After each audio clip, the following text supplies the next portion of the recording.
wa anhu.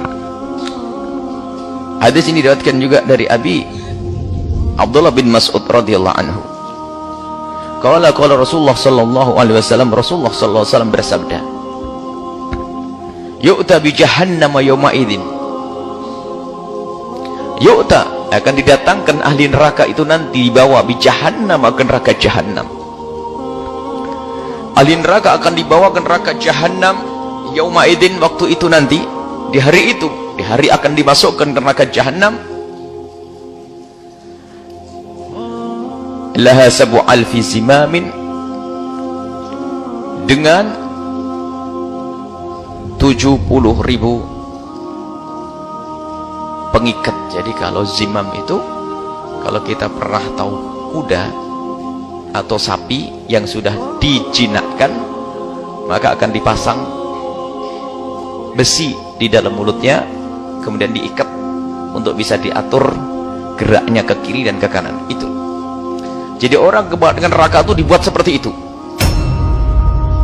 Padahal satu malaikat sudah cukup, tapi kenapa harus sampai 70.000 malaikat? Begitu, ini menunjukkan begitu dahsyatnya suasana saat itu.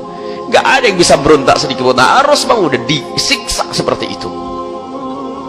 Neraka jahannam. Wa ma'akul lizimamin, dan setiap pengikat itu ada 70.000 malakin, 70.000 malaikat lagi. Jadi satu orang itu akan digarap seperti itu.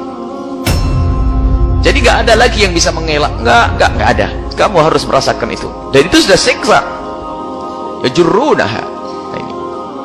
Jadi neraka jahannam itu, ya, dia dipaksa untuk orang tersebut harus masuk neraka jahannam. Mau tidak mau, tidak bisa menelak. Dan keadaan yang dahsyat, mengerikan.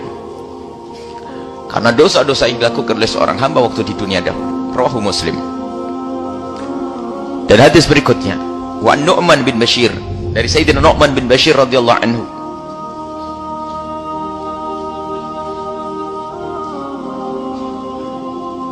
Nu'man bin Bashir radhiyallahu anhu qala, sami'tu Rasulullah, aku mendengar Rasulullah sallallahu alaihi wasallam yaqulu, bersabda, inna ahwana ahlin nari adzaban, paling ringannya ahli neraka itu, paling ringannya siksanya ahli neraka yaumal kiamati, nanti di hari kiamat, adalah rajulun, seorang laki-laki, yudau, diletakkan, fi ahmasi qadamaihi, di tengah-tengah telapaknya, suruh nginjak, jamrotani, 2 bara.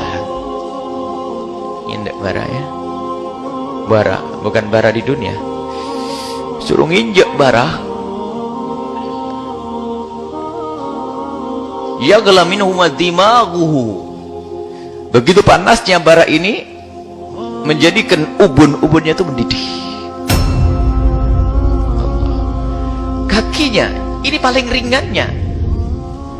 ringannya siksa di neraka itu adalah kakinya, suruh nginjak bara, lalu dengan begitu mendidih ubun-ubunnya.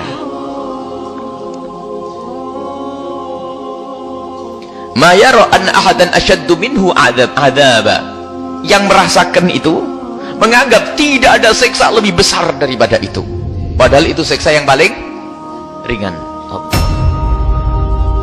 Maka jangan main-main neraka, guyonan neraka. Alhamdulillah, neraka dipakai mainannya, neraka.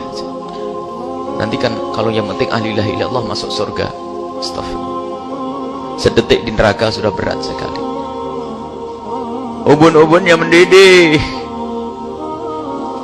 Di dunia saja kita suruh nginjek bara, bentar saja sudah ya rasanya. Ubun-ubunnya mendidih. Wa innahu la ahwanuhum adzaba, dipikir itu adalah siksa yang paling berat, padahal itu adalah ahwanuhum, paling ringannya orang-orang yang mendapatkan siksa dari Allah Subhanahu wa taala, paling ringannya. Jangan meremehkan dosa kecil. Dosa kecil kalau tidak diampuni oleh Allah, mampir ke neraka, suruh nginjak bara tuh. Makanya jangan sampai kita meremehkan dosa kecil. Dosa sekecil apapun, jika Allah belum mengampuni, maka hamba tersebut harus nyicipi neraka. Dan paling ringannya neraka yang harus dicicipi adalah tuh ubun-ubunnya mendidih karena kakinya menginjakkan 2 bara api, dan takutlah kepada Allah. Ini belum orang yang dosanya gede, dosanya durhaka ke orang tua, durhaka dosa memutus tali persaudaraan, dosa merebut waris, dosa menggunjing, dosa berzina, dosa makan riba, dosa. Ini baru dosa yang menjadikan dia masuk neraka yang paling ringan. Injakkan kakinya di barak, ubun-ubunnya mendidih.